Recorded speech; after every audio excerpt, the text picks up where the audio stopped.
خبروں کا وقت ہوا چاہتا ہے، آئیے خبریں سنیے۔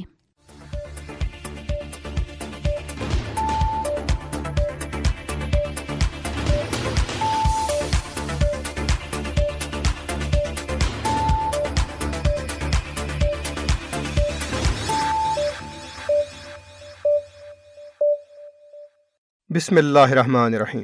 سب سے پہلے اہم خبروں پر ایک نظر۔ کل جماعتی حریت کانفرنس نے بھارتی حکومت کی جابرانہ پالیسیوں کی مذمت کرتے ہوئے کہا ہے کہ بھارت کشمیریوں کو اقوام متحدہ کی طرف سے تسلیم شدہ حق خودارادیت کا مطالبہ کرنے پر بدترین ریاستی دہشت گردی کا نشانہ بنا رہا ہے۔ حریت کانفرنس کے ترجمان عبدالرشید منہاس نے سری نگر میں جاری ایک بیان میں سوپور، گاؤں کدل، ہندواڑہ اور کپواڑہ قتل عام کے شہداء کو خراج عقیدت پیش کرتے ہوئے کہا ہے کہ ان شہداء کی قربانیاں ضرور رنگ لائیں گی۔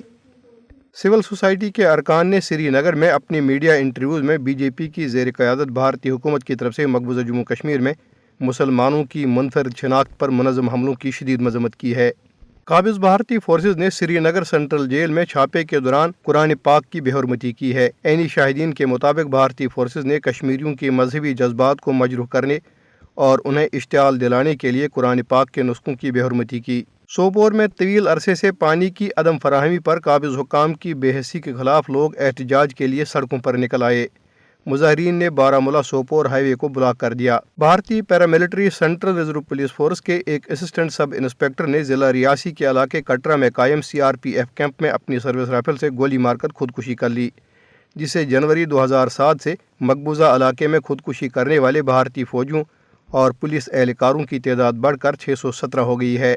اب خبریں تفصیل کے ساتھ۔ کل جماعتی حریت کانفرنس نے مسئلہ کشمیر کے حل کے حوالے سے بھارتی حکومت کی ہر درمی پر مبنی ظالمانہ فوجی پالیسیوں کی شدید مذمت کی ہے۔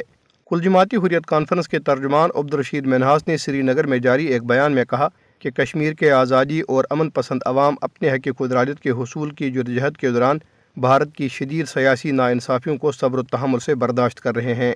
شہدائے سوپور، گاؤں کدل، ہندواڑہ اور کپواڑہ کو شاندار خراج عقیدت پیش کرتے ہوئے انہوں نے کہا کہ بھارتی تسلط سے آزادی کے مقدس مقصد کے لیے کشمیر کے بہادر عوام کی بے مثال قربانیاں رائے گاہ نہیں جائیں گی۔ انہوں نے کہا کہ بھارت کے ظلم و جبر کے باوجود کشمیری عوام کے غیر متزلزل عزم نے بھارتی فوجیوں کے غرور کو چکنا چور اور ان کے مذموم عزائم کو ناکام بنا دیا ہے۔ حریت ترجمان نے بھارت اور مقبوضہ کشمیر کی جیلوں میں قید مسرت عالم بٹ، شبیر احمد شاہ، محمد یاسین ملک، آسیہ اندرابی، ناہیدہ نسرین، فہمیدہ صوفی، نعیم احمد خان، ایاز اکبر، پیر سیف اللہ، معراج الدین کلوال، فاروق احمد ڈار، مشتاق الاسلام، Bilal Siddiqui, Maulvi Bashir Irfani, Amir Hamza, doctor Hamid Fayaz, Hayat Ahmad Bhat, Abdulahad Parah, Zafar Akbar Bhat, Mohammad Yousuf Falahi, doctor Mohammad Qasim Faktoo, doctor Mohammad Shafi Shariati, Rafiq Ahmad Ganai, Fayaz Hussain Jafri اور انسانی حقوق کے علمبردار خرم پرویز سمیت آزادی پسند کشمیری نظر بندوں کی جرأت اور ثابت قدمی کی تعریف کی۔ انہوں نے اقوام متحدہ کی انسانی حقوق کونسل اور انسانی حقوق کی دیگر بین الاقوامی تنظیموں پر زور دیا کہ وہ بھارت اور مقبوضہ کشمیر کی جیلوں میں غیر قانونی طور پر نظر بند حریت رہنماؤں اور کارکنوں کی حالت زار کا فوری نوٹس لیں۔ انہوں نے عالمی برادری پر بھی زور دیا کہ وہ مقبوضہ علاقے میں بھارتی فوجیوں کی طرف سے بڑے پیمانے پر جاری انسانی حقوق کی پامالیاں بند کروائیں، کشمیریوں کی حق خودارادیت کی منصفانہ جدوجہد کی حمایت کریں اور دیرینہ تنازع کشمیر کے اقوام متحدہ کی متعلقہ قراردادوں کے مطابق حل کے لیے اپنا کردار ادا کرے۔ مقبوضہ کشمیر میں قابض بھارتی فوجیوں نے سری نگر سینٹرل جیل میں چھاپے کے دوران قرآن پاک کی بے حرمتی کی ہے۔ اس واقعے کے خلاف جیل کے قیدیوں اور عام کشمیریوں میں شدید غم و غصہ پایا جاتا ہے۔ قابض فوج کے اہلکاروں نے جان بوجھ کر قرآن پاک کی بے حرمتی کی۔ عینی شاہدین کے مطابق فوجی اہلکاروں نے جیل کی بیرکوں میں قرآن پاک کو زمین پر پھینک دیا۔ انہوں نے اس اقدام کو بھارتی قابض افواج کی جانب سے دانستہ طور پر مسلمانوں کو اشتعال دلانے کی کوشش قرار دیا۔ قیدیوں نے قرآن پاک کی بے حرمتی کرنے والے فوجی اہلکاروں کے ساتھ مزاحمت کی۔ ان کا کہنا تھا کہ فوجی اہلکاروں کے اس اقدام سے ان کے مذہبی جذبات بری طرح مجروح ہوئے ہیں۔ انسانی حقوق کے گروپوں اور علماء کرام نے مقبوضہ کشمیر میں کشمیریوں کی منفرد شناخت اور مذہبی عقائد کو منظم طریقے سے نشانہ بنانے کے اس دانستہ اقدام کی شدید مذمت کی ہے۔ انسانی حقوق کی تنظیموں، سیاسی اور مذہبی رہنماؤں نے اس واقعے کی غیر جانبدارانہ تحقیقات اور اس میں ملوث اہلکاروں کے خلاف سخت کارروائی کا مطالبہ کیا ہے۔ مقبوضہ کشمیر میں سول سوسائٹی کے کارکنوں نے کشمیریوں کے سماجی، ثقافتی اور سیاسی حقوق پر بی جے پی کی بھارتی حکومت کے مسلسل حملوں کی مذمت کی ہے۔ سول سوسائٹی کے کارکنوں نے سری نگر میں ایک بیان میں مودی حکومت کی طرف سے 5 اگست 2019 کے بعد کیے گئے غیر قانونی اقدامات کی مذمت کی، جن کا مقصد مقبوضہ علاقے کی مسلم اکثریتی شناخت کو اقلیت میں تبدیل کرنا اور کشمیریوں کو ان کے حق رائے دہی سے محروم کرنا ہے۔ بی جے پی حکومت کے اقدامات مقبوضہ کشمیر کی دردناک تاریخ میں ایک نئے وحشیانہ باب کا اضافہ ہیں۔ سول سوسائٹی کے کارکنوں نے زور دیا کہ بھارتی حکومت کی ہندوتوا پر مبنی پالیسیاں مقبوضہ علاقے میں مسلمانوں کی ثقافتی، لسانی اور مذہبی شناخت کو ختم کر رہی ہیں۔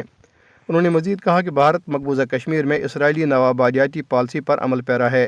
کارکنوں نے آزادی پسند کشمیریوں کی لاکھوں روپے مالیت کی جائیدادوں پر قبضے اور کشمیری مسلم ملازمین کی برطرفی کو مقبوضہ علاقے میں ہندو انتہا پسندوں کی آباد کاری کی راہ ہموار کرنے کی کوشش کا حصہ قرار دیا۔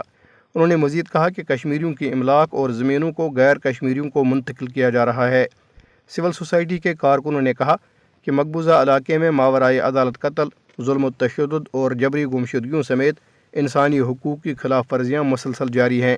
انہوں نے خبردار کیا کہ مقبوضہ کشمیر میں بھارت کے وحشیانہ ہتھ کنڈے کشمیریوں کے جذبہ حریت کو کمزور کرنے میں ناکام رہے ہیں اور ان سے کشمیریوں کی مزاحمت کے عزم کو مزید تقویت ملی ہے۔ ادھر مقبوضہ کشمیر بالخصوص وادی کشمیر میں بجلی کا بحران مزید سنگین ہو گیا ہے اور بجلی کی غیر اعلانیہ کٹوتیوں پر عوام میں غم و غصہ بڑھتا جا رہا ہے۔